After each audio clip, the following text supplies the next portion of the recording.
Telangana cabinet సమావేశం జరగనుంది. Kaleshwaram commission రిపోర్టుపై ప్రధానంగా దృష్టి సారించనున్నారు. ఇప్పటికే ముఖ్యమంత్రి రేవంత్ రెడ్డి చేతికి జస్టిస్ ఘోష్ నివేదిక అందింది. ఆ రిపోర్టుతో పాటు బీసీ రిజర్వేషన్ల అంశంపైన కూడా కేబినెట్ లో చర్చించే అవకాశాలు కనిపిస్తున్నాయి.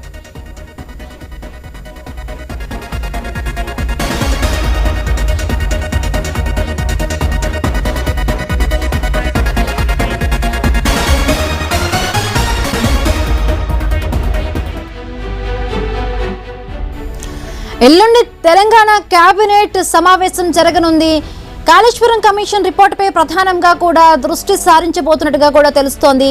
ఈ సమావేశంలో ఇప్పటికే ముఖ్యమంత్రి రేవంత్ రెడ్డి చేతికి జస్టిస్ పిసి ఘోష్ నివేదిక అందింది. ఆ రిపోర్టుతో పాటు బీసీ రిజర్వేషన్ల పైన అంశంపైన కూడా కేబినెట్ లో చర్చించే అవకాశాలు కనిపిస్తున్నాయి.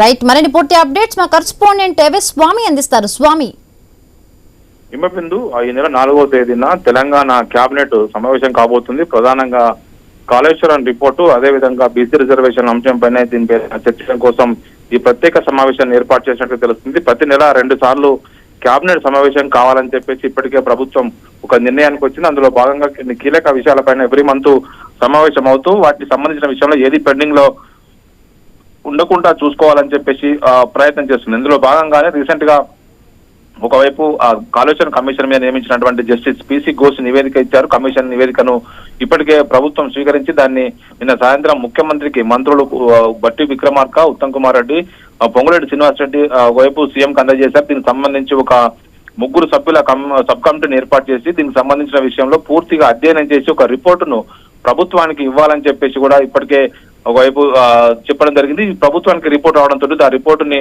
కేబినెట్ లో పెట్టి చర్చించబోతున్నారు. ఈ కేబినెట్ లో దీన్ని చర్చించి ఫర్దర్ గా దీనికి కాళేశ్వరం కమిషన్ ఏం రిపోర్ట్ ఇచ్చింది, అందులో ఏ అంశాలపైన ప్రభుత్వానికి సూచనలు చేసింది, ఎవరిపైన చర్యలకు ఆదేశించిందని చెప్పేసి చూడాల్సి ఉంది. ప్రభుత్వం ఈ కమిషన్ రిపోర్ట్ ను చూసిన తర్వాత ఎలాంటి చర్యలు తీసుకుంటుంది, కేబినెట్ లో దీనిపైన ఎవరిపైన చర్యలు తీసుకుంటారా? ప్రధానంగా ఇది కేసీఆర్ టార్గెట్ చేసుకునే ఇప్పుడు కమిషన్ రిపోర్ట్ లో పలు కీలక అంశాలు ప్రస్తావించినట్టుగా తెలుస్తుంది. ఇటు ఆర్థికపరమైన విషయాల్లో ఇటు ఈటెల రాజేందర్ని, అదేవిధంగా మరికొన్ని విషయాల్లో మరోవైపు పొలిటికల్ అంశాలపైన సంబంధించి ఇటు హరీష్ రావుపై టార్గెట్ చేస్తూ ఇప్పటికే ప్రభుత్వం బయటికి లీకులు ఇస్తుంది.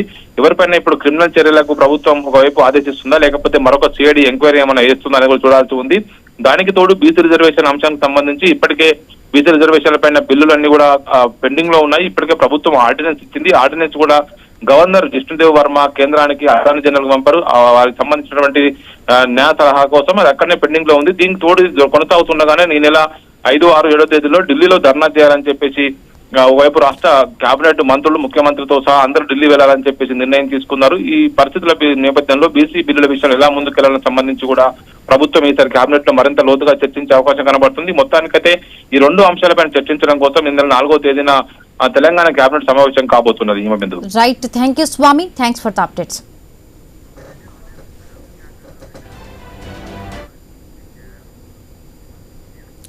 విశాఖలో 2వ రోజు ఫుడ్ సేఫ్టీ అధికారులు తనిఖీలు కొనసాగుతున్నాయి.